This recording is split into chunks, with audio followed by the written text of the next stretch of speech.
Hello, folks, and welcome to Craic News. We have a great, wonderful guest in store for you this week. The Queen of Newry herself, Miss Meghan Halpin. Hi, James. Did I pronounce that right? Yes. I did. Okay. So, how are you? You've had a grand, busy week. Was it Gigging busy? flat out. Yeah, just coming from work and then going to PAV tonight. So. busy night last night. Mm-hmm. Oh yeah, slightly hungover. A little bit. Okay, a little bit hungover. Well, we'll power through. It's only a 10-minute podcast, but I wanted to start on a positive note. But unfortunately, you've seen the news this week, yeah? Yes.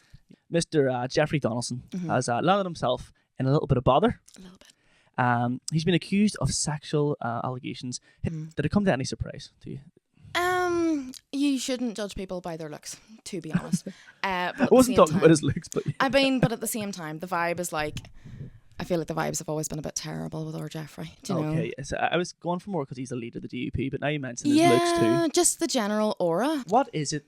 Is it the bigotry or the scandals that really attract you to vote DUP? Like, I mean, obviously there's, they say there's no such thing as bad publicity, but at the same time, nonce allegations are never gonna do a good one for any book releases, I say any projects he's got in the pipeline are kind of down the shitter now. There's not too much to talk about on these. It's an ongoing case, but I wanted to give you a quiz. Right? Okay. A quiz on different political scandals from our lifetime, right? You're going to have to guess what party or what person, and if you get it right, 2 out of 3. Oh my god, there's a fucking prize. Let's go. Yes, okay. I'm ready. During his university years, this person inserted his genitalia and his oil scrotum into a dead pig's mouth as an initiation process. I'm gonna go David Cameron. Davey C. Oh yeah. Big DC, yeah. Life's not always a walk in the park. Okay, so next one. That's one out of one. Okay, this one is actually local, right? Okay. Married to another Northern Irish MP. In 2010, the BBC revealed that this person had an extramarital affair with a younger fellow and also accrued £50,000 in loans for her lover to finance a startup restaurant. Iris Robbins. Hashtag Irisgate. You're on. Hashtag Irisgate. I remember my granny never shut up about Iris. She couldn't believe. She was disgusted, man. That's another one who was like, she was really homophobic, and then it comes out she's having like, I'm like, what's the sanctity of marriage? Where? Okay, you ready for number 3? Yes.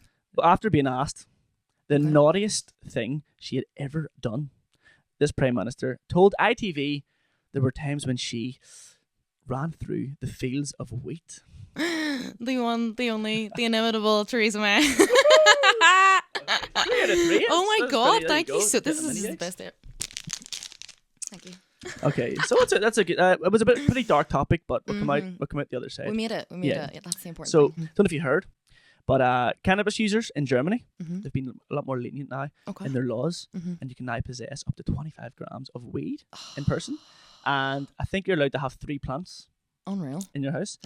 Are you susceptible to the devil's lettuce? I mean, we all have our vices. I get the vibe of it. I do get a very... Do you know what's so funny? Someone said that to me when I was like 14. Someone goes, you look like a stoner. And I was like, why? Why would you... Was it stoner vibes or you look like a stoner? I think I was just very emo at the time. Like I'd cut off all my hair. I'd pierce my own nose. Like it was a whole... Pierced your own nose? I would not fight 15-year-old Meghan. Like, so I did my doubles, my seconds. So I went 1, 2. You did this all yourself? And then my nose in the one evening at 15, just like a lunatic, like into a rubber. I've heard the nose is the worst one. Nipples worse. Oh, did you do your own nipple? No, I left that to a professional. Okay, that could have ended up one less nippleless at the end of the night. Have you ever had a really bad experience on weed? So the first time I did edibles. Yes. Okay, yes. And I was round at my ex's friend's house, who was a dabbler, and he came out and he was a pure massive smick, like, but it was so funny because like he's definitely in a paramilitary group, but was one of the nicest people you'd ever meet, and he came out and was like, do you want space cake? And I was like, no. Was it homemade or did he bet? Homemade from another fella, so he didn't make it, this other boy made them. And you said yes? I said yes. They were the size of, like, do you remember the brownie bites that you used to get for £1 in Spar when money was worth something in like 2015? It was that size, was fucking tiny, and I literally popped it and chewed it and swallowed it in one go. 3 hours passed, absolutely nothing. Pace, like 3 hours passed? 3 hours with nothing. And then about 10 o'clock I was on the sofa and I just started laughing, and the whole thing was he was having like a UFC night and the boys were coming over and blah blah blah, and I started laughing. I was getting really really really hot. You laughed really all the hot. fighting going on the screen. Honestly, it hadn't even started yet. Like they were going to do their snack run and all, and he was like, "Are you okay?" And I started giggling in the corner, and he was like, "What?" And I swear to God, verbatim, this is what I said. Right, I looked at him and I went, "My face is a tapestry that is slowly unweaving itself off of my skull." And he was like, "What?" And I was like, and just coming out with random shit. Like I was like, "Do you know who made my eyebrows?" And he was like, "Who?" And I was like, "The happy people." Is this the same night? By any chance that you pierced your own nose? No. There was many years between them. I don't think I had an edible for the first time until I was like 24. Yes. What? And then, but they were shite. So this first time I had them, that wasn't the end of the night. Like I went mute. Literally couldn't speak. He put me to bed and it was like that, that rocking side to side thing, but I was on a roller coaster. Like I was God. I'm gonna die, like I'm on the kamikaze, and got up, went to the toilet to throw up, couldn't. That was when I discovered I couldn't talk, and he came in and he'd had a smoke at this point, and I watched him rapidly go through the 5 stages of grief. Like he started off really like, "Are you okay? Are you all right? Like, do we need to do anything?" and blah blah, and then he was like, "Do I need to call an ambulance?" and I was like in the toilet, horrendous. And then he put me to bed. He was like, "No," he was like, "You're going to fucking bed." Went to bed, dead on. Woke up on the Sunday. Where did I work at the time, James? Debenhams. And I did. Is that a bad place to be in? Oh my God. And not when you're on edibles. It's not a good place to be. Okay, so we'll move on to the the last and final story. It's a very, very short podcast. Okay, the Belfast Telegraph have just released the best pizzas to eat in Belfast, right? Okay. First of all, pineapple on pizza, delicious or sacrilegious? And sacrilegious. Yeah. I think it's like putting sweet corn in a McFlurry. Yeah. It's like, it won't be disgusting. But what's the point? Why would you do like? And people do love to argue like the whole like salty sweet thing. And as a bitch who loves fucking flavour, I'm like, there's so many other options. Do you live in Belfast now? I live in Belfast now. I've lived in Belfast for 9 years. So if there's one, if Nuri knocks out of the park, because I've heard, what do you call that place facing? La Dolce Vita.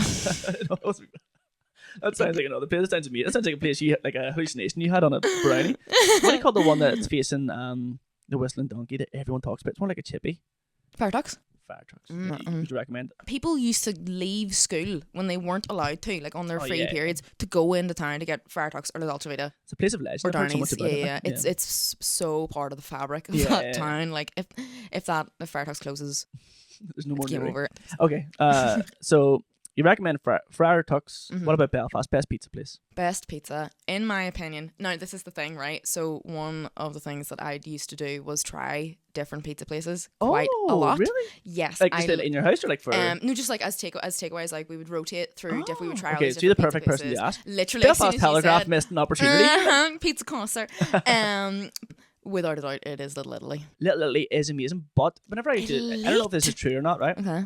But way back in the day, I'm pretty sure they did not do chicken on my pizza. Oh, okay. And I'm like, okay, I have pepperoni and chicken, and they're like, we don't do chicken. I think they do now. That was a big like. Yeah. To be fair, there's a lot of good pizza in this city. Whenever you're getting a pizza, right? Because this is a big thing for me. I have to be like, sometimes it's not who does the best pizza. It's like who does the best. Like sometimes I'll go to Rocco's simply because I'm like, I need a sweet treat. So I'm like, I can get a pizza, but I can also get like a milkshake that has like Galaxy Caramel milkshake plus like a waffle. Yeah. But if you go to like Little Italy, you're only getting pizza. You're only getting pizza. Yeah. So it's like it's the experience. It's the experience and the deals and the overall. Oh, what you get for your money, exactly. 100%. I do. Little Italy's nice. Little Italy is nice, and it's great value for money. The prices have stayed. But so Little Italy, when we are looking for sponsors for the show, so we've already given you a glow. Yeah. Okay, so cool. That's been Craic News. We've got Jeffrey Donaldson.